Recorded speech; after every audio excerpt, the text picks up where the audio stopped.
Boa tarde, me chamo Stephanie Vitória e hoje eu vou falar um pouco sobre o humanismo. Eu vou falar sua definição, também vou falar suas influências e, por último, vou falar suas principais características.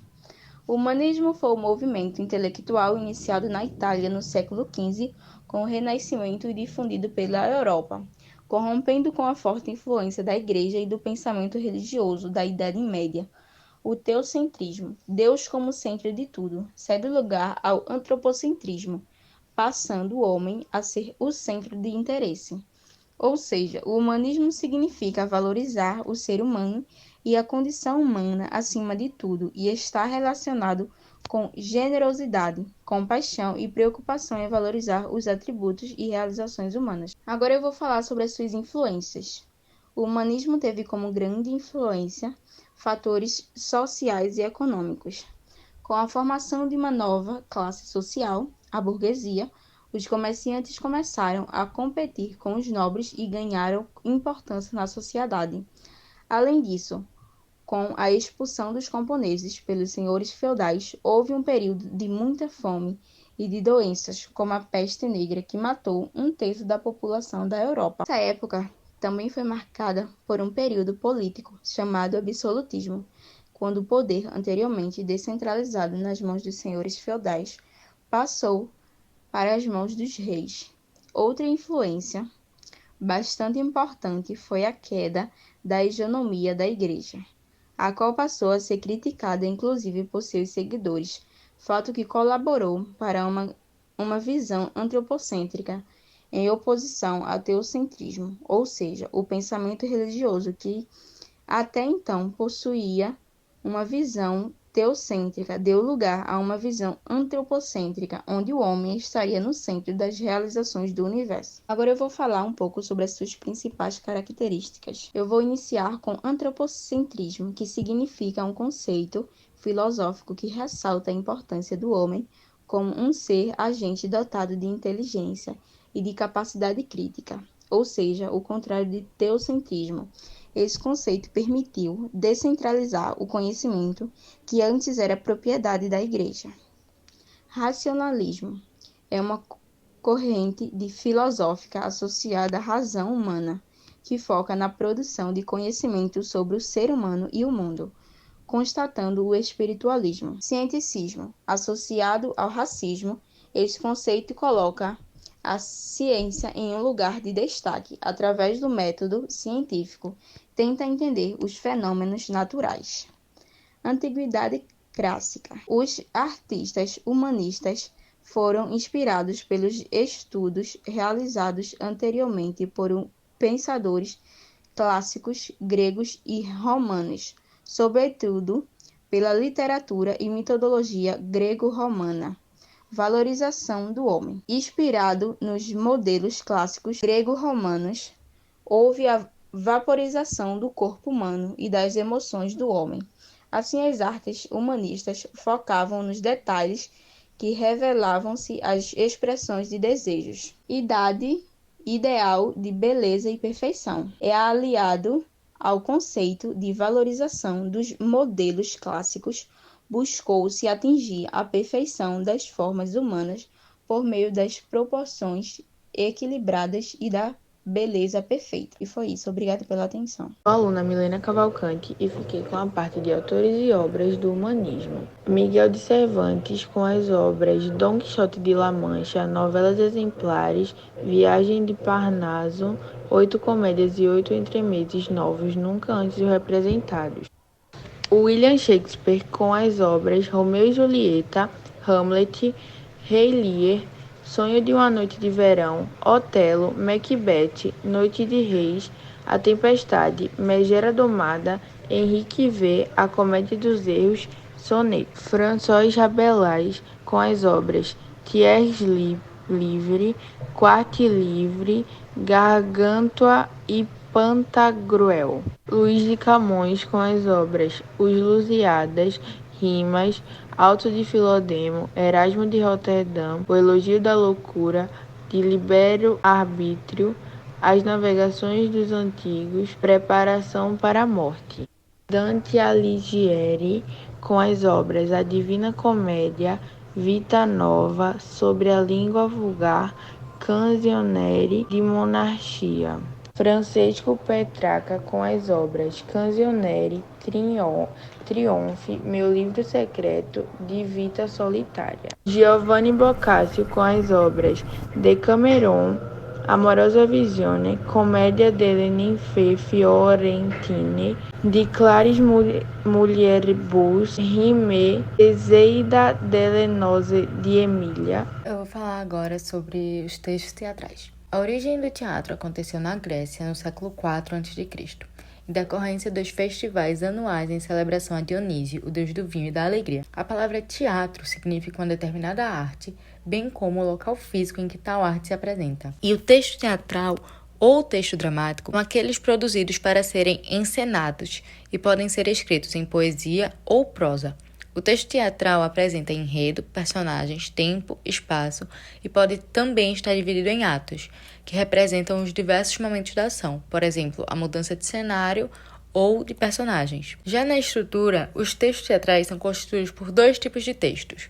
O texto principal, que apresenta a fala dos personagens, monólogo, diálogo e apartes, e o texto secundário, que inclui o cenário, figurino e as rúbricas. E eles são divididos de maneira linear em introdução, que tem o foco na apresentação das personagens, espaço, tempo e do tema, o conflito, que determina as peripécias da peça teatral, o clímax, que é o momento de maior tensão, e um desfecho, que é o desenrolar de toda a ação dramática. E os principais elementos são o tempo, que é classificado em tempo. O tempo teatral ele é classificado em tempo real, que indica o da representação, tempo dramático, quando acontecem os fatos narrados, e o tempo da escrita, indica quando foi produzida a obra.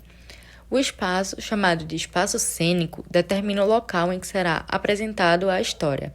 Já o espaço dramático corresponde ao local em que serão desenvolvidas as ações dos personagens. E os personagens? Segundo a importância, os personagens dos textos teatrais são classificados em personagens principais, que são os protagonistas, e antagonistas, personagens secundários e figurantes. Algumas características do texto teatral são: os textos são encenados, gênero narrativo, o diálogo entre personagens, o uso do discurso direto, a presença de atores, plateia e palco, a presença também de cenário, figurinos e sonoplastia, e também a presença da linguagem corporal e gestual e a ausência de um narrador. Eu sou a aluna Sara Vitória. O famoso Alto da Compadecida, de Ariano Suassuna, é explicitamente baseado na obra Alto da Barca do Inferno, de Gil Vicente.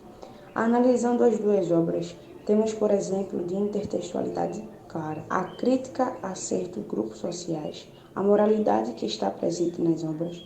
Quando o julgamento é a pauta discutida na obra de Gil Vicente, ele realça mais a parte detestável e grotesca da essência humana, perto do diabo.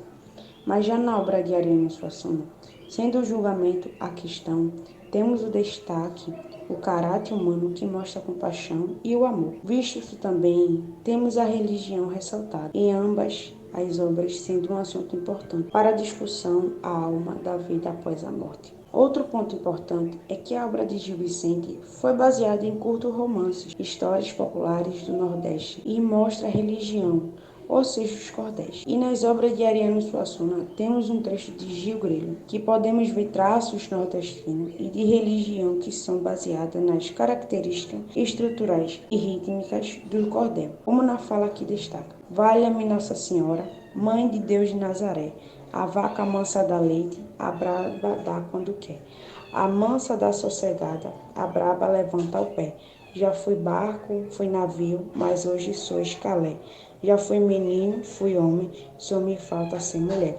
Na representação do bobo, as vantagens de ser bobo, Clarice Lispector representa o bobo como alguém que merece o paraíso e que percebe coisas que outros não veem, que é mais importante que outras coisas. E a partir disso, ela aponta defeitos sociais. Essa representação do bobo é muito parecida com o personagem O Parvo, Joanne na obra do Alto da Barca do Inferno, que tem as mesmas características, ou seja, Há uma intertextualidade entre a representação do bobo, mais obras de Clarice Lispector e Gil Vicente. Bom dia, meu nome é Júlia Gabriele e eu vou falar um pouco sobre Shakespeare. William Shakespeare foi um grande escritor, ator e dramaturgo inglês, considerado por muitos como uma das maiores figuras literárias da língua inglesa e o maior dramaturgo do mundo, sendo frequentemente chamado também de o Bardo do Avon. Suas peças são as mais encenadas do mundo, sendo vistas no teatro, na televisão, no cinema, nos quadrinhos e na literatura. Elas encantam tanto pela sua história e ação, quanto pela beleza do texto e pela sonoridade das palavras. Shakespeare nasceu na Inglaterra, provavelmente no dia 23 de abril de 1564, na cidade de Stratford-upon-Avon, localizada no condado de Warwickshire. Esse provavelmente é porque não há registro do nascimento de Shakespeare, só o registro de seu batismo, que ocorreu no dia 26 de abril do mesmo ano. E isso porque naquela época era comum batizar o bebê entre 2 e 4 dias depois do nascimento. Shakespeare era filho de Mary Arden e John Shakespeare. Seu pai era um comerciante de luvas e também chegou a ocupar cargos públicos, como fiscal do pão e da cerveja e também como prefeito da cidade. Quanto à sua mãe, ela era filha de proprietários de terra que possuíam boas condições de vida. Possivelmente, aos 6 ou 7 anos, Shakespeare passou a frequentar a escola King's New School, onde aprendia grego e latim. Nessa escola, ele provavelmente lia e interpretava peças de teatro da Grécia e Roma antigas. Porém, entre os seus 13 e 15 anos, ele largou os estudos, sendo um motivo ainda incerto. William se casou em 1582, aos 18 anos, com Anne Hathaway, uma mulher 8 anos mais velha que ele e com quem teve 3 filhos. Susana, que nasceu em 26 de maio de 1583, e os gêmeos Judith e Hamnet, que nasceram em 2 de fevereiro de 1585. Pouco tempo depois do casamento, Shakespeare se muda para Londres, deixando a esposa e a família em Stratford. O motivo dessa mudança para Londres é desconhecido. Algumas pessoas dizem que ele estava fugindo da justiça, outras dizem que ele seguiu uma companhia de homens do teatro ou que ele se envolveu com negócios de caça. Nós temos poucas informações sobre Shakespeare entre os anos de seu casamento e o primeiro sucesso de dramaturgo dele, o chamado Os Anos Perdidos. As informações sobre ele começam a ficar mais claras a partir de 1592, quando ele já se encontra famoso com a sua carreira de ator. Nesse período, o contexto histórico da Inglaterra favoreceu o movimento artístico, por se encontrar no reinado de Elizabeth I, que vai de 1588 a 1603, e acabou que Shakespeare se tornou o principal autor do teatro elizabetano. Em 1594, entrou para a companhia de teatro de Lord Chamberlain e anos depois se torna sócio do Globe Theatre. É interessante saber que na época em que estava vivo houve várias epidemias da peste bubônica na região, fazendo o teatro para o qual trabalhava fechar por um tempo. Em 1611, Shakespeare volta para sua cidade natal e em 1616, no dia 23 de abril,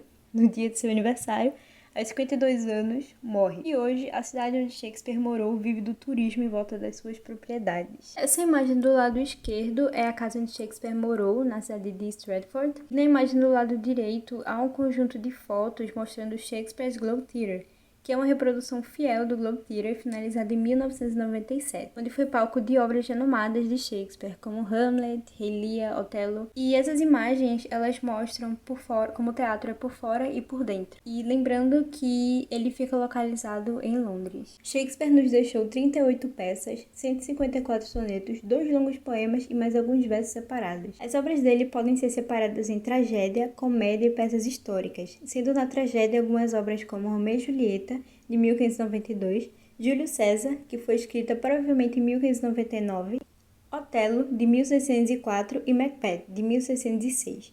E na comédia há algumas obras como O Mercador de Veneza, de 1594, A Comédia dos Erros, de 1591, Sonho de uma Noite de Verão, de 1594 e Noites de Reis, de 1599. E por fim, algumas obras de peças históricas, como Ricardo II, escrita aproximadamente em 1595, Ricardo III, de 1593, Henrique IV, de 1597 e Henrique V, de 1598. E a arte dramática de Shakespeare foi dividida em 3 fases que acompanham a evolução do autor.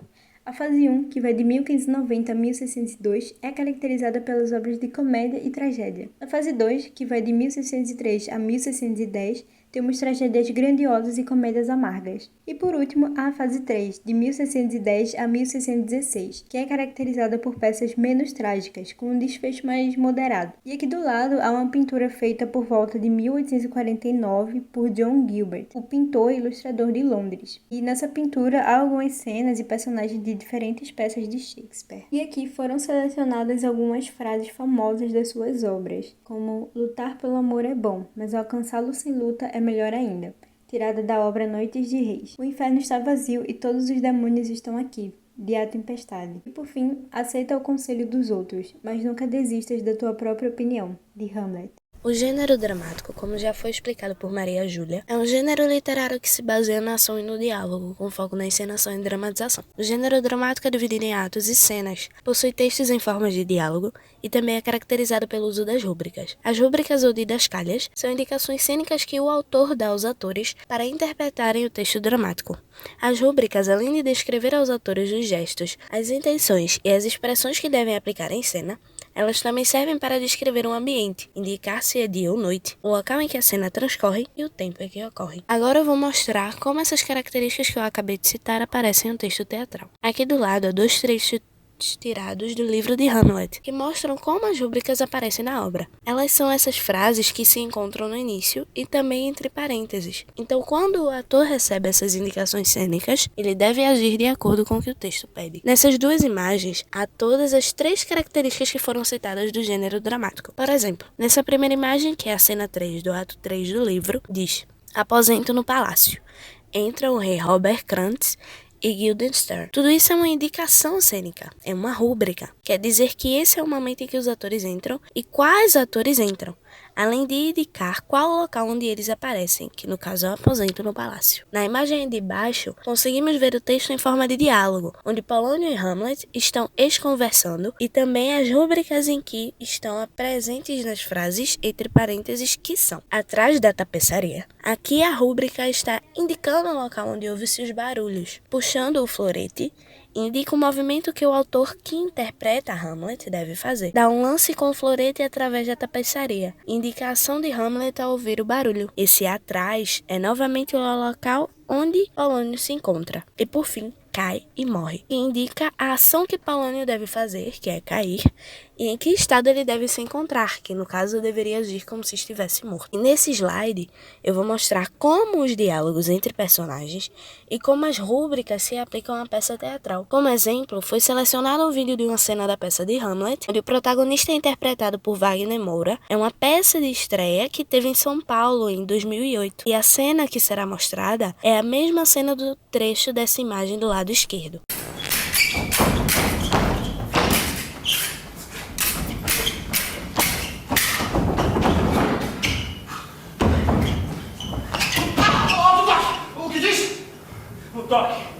No toque, reconheço. Nosso filho vai Está ganhar. suando e com pouco fôlego. Aqui, Hamlet. Pega o meu lenço e passa na testa. A rainha brinda tua sorte. Gertrudes! Não beba! Vou beber, meu senhor. Rogo que me perdoe. O cálice envenenado tarde demais.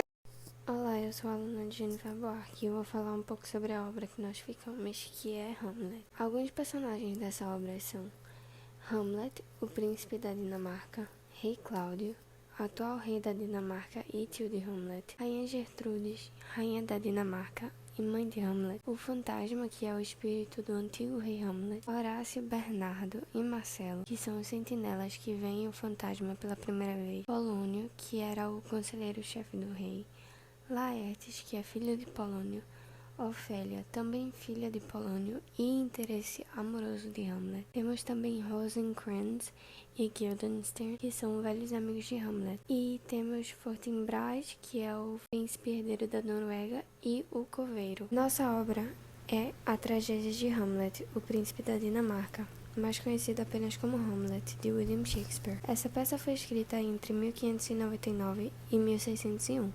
Essa peça é a maior produção de Shakespeare, contendo 29.551 palavras. A peça se passa no reino da Dinamarca e conta a história de Hamlet, um príncipe, filho do rei Hamlet, morto recentemente. Após a morte do rei, a posse passa para seu irmão Cláudio. Ele casa com a rainha Gertrudes, ex-esposa do rei Hamlet e mãe do príncipe Hamlet. Dado esse contexto, durante uma madrugada aparece um fantasma com a aparência do rei morto Hamlet para 3 guardas, Marcelo, Horácio e Bernardo, mas o fantasma não diz nada. Horácio conta a Hamlet e com essa informação Hamlet vai durante uma madrugada para ter a confirmação. E o fantasma de seu pai morto fala com ele e explica que não foi morto pela picada de uma cobra, como todos assumiram, mas foi assassinado pelo seu próprio irmão, que o envenenou enquanto ele dormia no jardim. Com isso, o fantasma de seu pai pede para Hamlet vingar sua morte, o que Hamlet concorda. Enquanto isso, Polônio, braço esquerdo do rei Cláudio, descobre que sua filha Ofélia estava nas graças do príncipe Hamlet e que ele mandava juros de amor para sua filha, e a proíbe de se aproximar do príncipe, pois acha que não tinha boas intenções. Laertes, filho de Polônio e irmão de Ofélia, estava saindo para viajar, mas antes de ir, também deixou claro que não gostava de Hamlet. Hamlet quer ter certeza que o fantasma fala a verdade e não é um espírito maligno, então começa a se fingir de louco, para que ninguém suspeite de seu plano de confirmar que Cláudio realmente matou seu pai. Quando Hamlet começa a agir com loucuras, Polônio assume que tem a ver com seu amor por Ofélia, que lhe foi legado, e sugere ao rei que o deixe investigar. O rei também manda 2 dos antigos amigos de Hamlet, Rosencrantz e Guildenstern, que são soldados, investigar a loucura de seu sobrinho. Eles não têm sucesso nenhum, pois Hamlet não confia neles. O plano de Hamlet é pedir para uma caravana de teatro apresentar uma peça onde um irmão mata o outro por poder, e juntamente com Horácio, ele estuda a reação do tio, que se mostra culpado ao ver a cena e se retira do local. Depois disso, Hamlet tem uma chance de matar seu tio, mas desiste porque ele estava rezando. Em uma dessas investigações de Polônio, ele se esconde atrás de uma cortina para escutar a conversa de Hamlet com a rainha. Hamlet se mostra ressentido, pois sua mãe deu as costas para o seu pai morto facilmente. Hamlet pensa que tem um rato atrás da cortina e mata Polônio, e não mostra arrependimento nenhum. Depois da morte de Polônio, o rei manda Hamlet para a Inglaterra, com Rosencrantz e Guildenstern, para ser executado. Só que na viagem de navio, Hamlet consegue fugir, deixando todos aqueles que o levaram para morrer. Ofélia enlouquece após a morte de seu pai e a rejeição de Hamlet, que ainda se finge de louco. Laertes, que tinha voltado de viagem para vingar a morte de seu pai, ameaça o rei para saber quem foi o culpado, e o rei faz um plano com ele para matar Hamlet, já que iria favorecer ambos os lados. Assim, eles planejam marcar uma luta com floretes entre Hamlet e Laertes, e a espada de Laertes estará embebida com veneno e um simples toque o mataria. Se não funcionasse, o rei botaria veneno em uma taça com bebida. Logo após tramarem isso, chega a notícia que Ofélia foi morta ao se afogar quando se inclinou em galhos quebrados. Horácio vai para o encontro de Hamlet, e no caminho de volta para casa passam por um cemitério. Logo descobrem que está acontecendo um velório, e quando a rainha, o rei e Laertes chegam, se revela ser o velório de Ofélia. Quando Hamlet se revela, Laertes ataca o assassino de seu pai, mas logo se separam e seguem seus caminhos. Chegando ao castelo depois da fuga do navio, Hamlet é convocado para a briga de florete com Laertes. Começando a luta, Hamlet acerta Laertes, esse que não consegue acertar Hamlet. Então a rainha brinda a vantagem do seu filho e acaba tomando da taça que o rei envenenou. Inclusive essa é a cena que mostramos ao analisar as rúbricas. Na luta, Laertes consegue acertar Hamlet com a espada com veneno. E na luta violenta, as espadas são trocadas e Hamlet atinge Laertes com a mesma espada envenenada. A luta é separada e a rainha cai e tentam acudir ela. O rei tenta mentir falando que foi por causa do sangue, mas a rainha percebe que foi a taça envenenada e expõe o fato. Hamlet ordena que encontrem o traidor, e Laertes cai e revela que logo Hamlet estará caído e morto também, por conta do veneno, e fala que o culpado é o rei. Logo Hamlet faz o rei engolir o resto do veneno, e Cláudio morre ali mesmo. Laertes, ainda caído, pede perdão e fala que Hamlet não deve se culpar por todas essas mortes, e logo morre. Nisso, se escuta marchas vindo do povo de Fortinbras, que é o príncipe herdeiro da Noruega, que vem para falar com o rei. Nesse momento, Hamlet está morrendo e fala para Horácio que apoia o príncipe Fortinbras, e logo em seguida Hamlet morre. Fortinbras entra e encontra todos aqueles mortos. Ele se atualiza sobre os acontecimentos e declara que Hamlet terá um funeral de soldado por ser digno, e o trono da Dinamarca fica com Fortinbras. Shakespeare pode ter representado a situação política daquela época. No momento em que a peça foi escrita, a Dinamarca e a Noruega foram unidas sobre uma única coroa. Bom, como toda obra busca nos passar alguma mensagem, Hamlet não foi diferente. Alguma das coisas que Shakespeare teve a intenção de comunicar ao leitor foi a corrupção. Temos uma situação de corrupção clara. O rei Cláudio é o rei da Dinamarca apenas porque assassinou seu irmão para tomar o poder. Ao saber disso, Hamlet tem a consciência de filho e de cidadão de fazer a justiça, como podemos ver quando ele fala há algo de podre no reino da Dinamarca, e tenta descobrir se o rei Cláudio realmente assassinou o antigo rei. Citando uma das cenas mais famosas de Hamlet: Yorick, onde andam agora suas piadas, tuas cambalhotas e tuas cantigas, da cena 1, ato 5. É daí que saiu a identidade visual que todos vemos ao falar de Hamlet. A caveira. Essa é uma cena na qual ele está voltando para o castelo com Horácio, depois de fugir do navio e conseguir voltar para a Dinamarca. E ele passa por um cemitério, onde tem um coveiro, e eles começam a dialogar. Hamlet pega uma caveira que estava no chão e conversa com Horácio. Um trecho foi: talvez o crânio de um advogado? Onde foram parar os seus sofismas, suas cavialações, seus mandatos e chicanas? Por que permite agora que um patife estúpido lhe arrebente a caveira com essa pá imunda e não o denuncie por lesões corporais? Logo depois, ele pega outra caveira, que o coveiro diz pertencer ao bobo da corte do rei. Hamlet diz que o conhecia e brincava com ele. Ele pergunta onde está agora sua vida animada. Shakespeare tenta nos falar que, apesar de qualquer coisa que nós fazemos, não importa o tamanho da riqueza, o tamanho da ganância do homem, todos nós teremos o mesmo destino. As últimas palavras de Hamlet foram dirigidas a Horácio, falando que apoiava o Fortinbras, e finalizou com: o resto é silêncio. Essa fala representa tudo o que ele viveu. Depois de falar tudo o que ele queria, ele conseguiu ter a consciência de quem ele era. Por último, o famoso ser ou não ser. Tenho certeza que todos já escutaram essa frase. Bom, essa frase é dita em um momento em que Hamlet entra na sala do castelo, falando sozinho. Ser ou não ser? Eis a questão. Será mais nobre sofrer na alma pedradas e flechadas do destino feroz, ou pegar em armas contra o mar de angústias, e combatendo dar-lhe o fim? Morrer, dormir, só isso. E com sono, dizem, extinguir dores do coração e as mil mazelas naturais. Um trecho maior dessa reflexão de Hamlet. Essa frase explora a questão sobre as dores que acompanham a vida e se vale a pena vivê-la. Mas também mostra o medo do desconhecimento da morte. A frase em si tem, na visão de Hamlet, o questionamento que ele faz a si mesmo sobre tirar sua própria vida ou vivê-la, mesmo com tudo que está acontecendo, pois teme a morte e, como ele é religioso, teme as consequências de tirar a própria vida. A frase parece ser muito complexa e impossível de responder, mas é basicamente sobre tomar ações e se posicionar diante dos acontecimentos da vida. Olá, meu nome é Gustavo.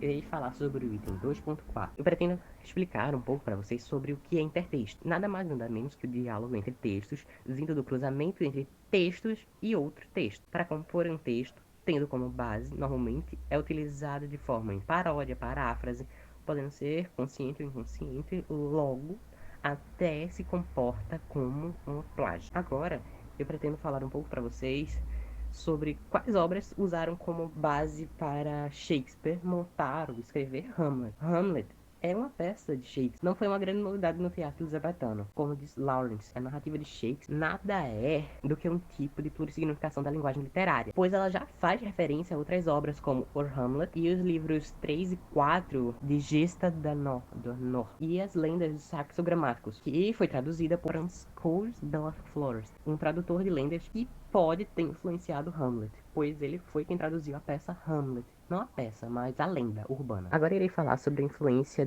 ou intertexto de Hamlet no Rei Leão. A obra marcante da era contemporânea, Rei Leão, é claramente inspirada na tragédia feita por William Shakespeare, em vários aspectos. Alguns críticos até dizem que é um Hamlet infantil, e logo de cara é extremamente notável a semelhança entre os personagens do filme e do livro. Simba como Hamlet, Nala como Ofélia, Scar como Cláudio, Mufasa como Rei Hamlet, o pai de Hamlet, Timão e Pumba como Rosencrantz e Lewis, além de quem mata o pai de Simba, o rei Mufasa, ser o irmão dele, Scar, que é muito similar à obra Hamlet, que quem mata o pai de Hamlet é o próprio irmão dele, o Cláudio. E a gente vê uma semelhança entre a tentativa de exílio de Hamlet na Inglaterra e a fuga de Simba na floresta. Depois do seu retorno, ou vingança, para tentar retornar ao trono, após enfrentar o seu tio e derrotá-lo. Mas na obra de Shakespeare, Hamlet morre no final junto com Cláudio, a mãe e aquele outro que ele estava batalhando. Ofélia morre, um monte de gente morre na obra de Shakespeare, além de abordar temas como corrupção, violência, ética e outros temas também, que são muito abordados entre o livro e o filme. Agora irei falar sobre os intertextos de Hamlet no livro A Cartomante de Machado de Assis. Como em Shakespeare, ou Hamlet, Assis ele faz uma retratação analítica sobre o aspecto psicológico abordado em sua obra. Temas como senso comum, vingança, traição e aspectos presentes na obra e divergendo da de Shakespeare, no que se trata de intertextualidade, fazendo algumas referências que dialogam com o universo de Hamlet, em trechos como: foi então sem saber que traduzia Hamlet em vulgar. Disse-lhe que havia muita coisa misteriosa e verdadeira no mundo. E outra frase que é a mesma frase que o príncipe da Dinamarca reboava ali dentro. Pronto.